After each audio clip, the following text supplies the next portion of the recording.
अरे साथियों, मैं स्टार आर्ट्स क्लासेज रूपों से धर्मेंद्र सर। हम इस वीडियो के माध्यम से हिस्ट्री का कुछ ऑब्जेक्टिव क्वेश्चन देखेंगे जो कि परीक्षा के लिए बहुत ही महत्वपूर्ण है। तो ये 12th हिस्ट्री का प्रश्न है। तो जैसा कि फर्स्ट प्रश्न आप देख सकते हैं, फर्स्ट क्वेश्चन है कि इंडिका की रचना है। इंडिका किसकी रचना है? तो इसका सही आंसर होगा इंडिका की रचना किया मेगास्थनीज ने। अगला प्रश्न है, किस वंश को पितृहंता वंश के नाम से जाना जाता है?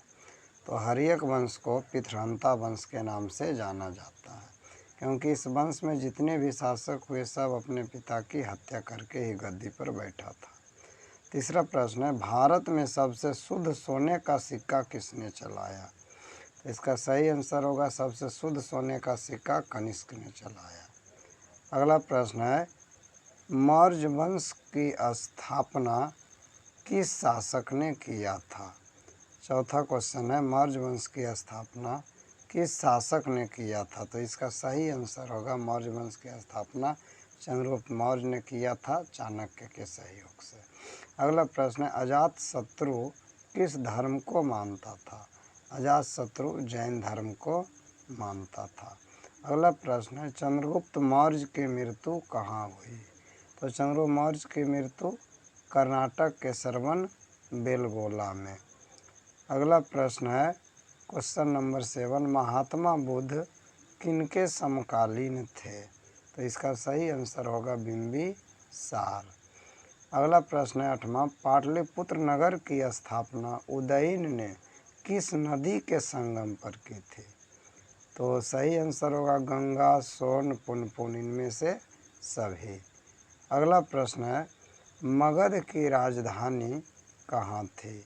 तो इसका सही आंसर होगा मगध की राजधानी राजगिरी। अगला प्रश्न है, अशोक का व्यक्तिगत धर्म क्या था? तो अशोक का व्यक्तिगत धर्म अशोक बौद्ध धर्म का अनुयायी था। 11 नंबर क्वेश्चन देखेंगे। इसमें है, अशोक ने महेंद्र और संघमित्रा को बौद्ध धर्म के प्रचार के लिए किस देश भेजा था? तो अपने पुत्र महेंद्र एवं पुत्री संघमित्रा को बौद्ध धर्म के प्रचार के लिए ये पीपल के डाली लेकर श्रीलंका भेजा था। अगला प्रश्न है, मौर्य वंश का सबसे महान शासक कौन था? मौर्य वंश का सबसे महान शासक अशोक। अगला प्रश्न है क्वेश्चन नंबर 13, कलिंग युद्ध का वर्णन किस अभिलेख में है? तो कलिंग युद्ध का वर्णन अशोक के 13वें शिलालेख में किया गया है। मेगास्थनीज किस भारतीय शासक के दरबार में भारत आए थे? तो इसका सही आंसर होगा बिंदुसार।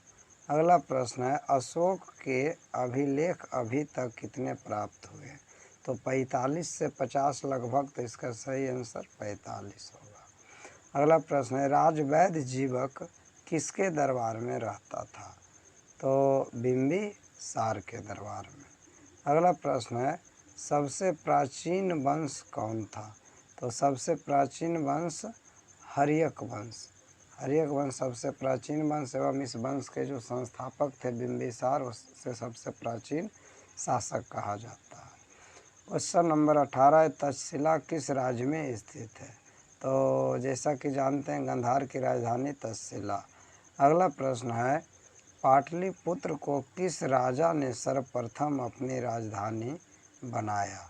तो इसका सही आंसर होगा पाटलिपुत्र। इसमें ऑप्शन नहीं है, इसका आंसर हो जाएगा उदयन ने। यहाँ पर ऑप्शन गलत है, कनिष्क की जगह उदयन।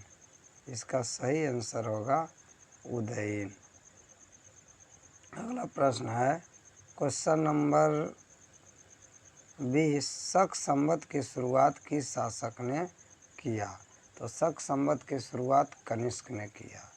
अगला प्रश्न है, सिंधु घाटी सभ्यता के लोगों को किस धातु का ज्ञान नहीं था? तो ये लोहा से अपरिचित थे। अगला प्रश्न है, सबसे प्राचीन वेद कौन है? तो इसका सही आंसर होगा ऋग्वेद। अगला प्रश्न है, कुषाण वंश का सबसे योग्य एवं महान शासक कौन था? तो कनिष्क। क्वेश्चन नंबर 24, सर्वप्रथम भारत में सोने का सिक्का किसने जारी किया था? तो सर्वप्रथम इंडो ग्रीक शासक मिनांडर। अगला प्रश्न है, शक संवत की शुरुआत कब हुई थी? तो शक संवत की शुरुआत 78 ईस्वी इसका सही आंसर होगा। अगला क्वेश्चन है 26, इतिहास का पिता किसे कहा जाता है? तो इतिहास का पिता हेरोडोटस को कहा जाता है।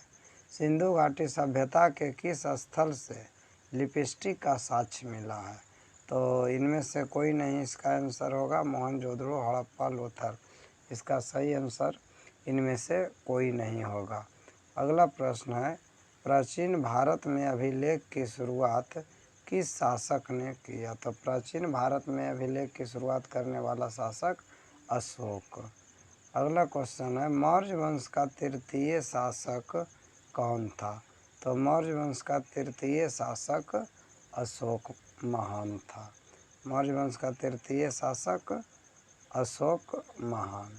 अगला प्रश्न है, 16 महाजनपदों में सबसे शक्तिशाली महाजनपद कौन सा था? तो इसका सही आंसर होगा मगध।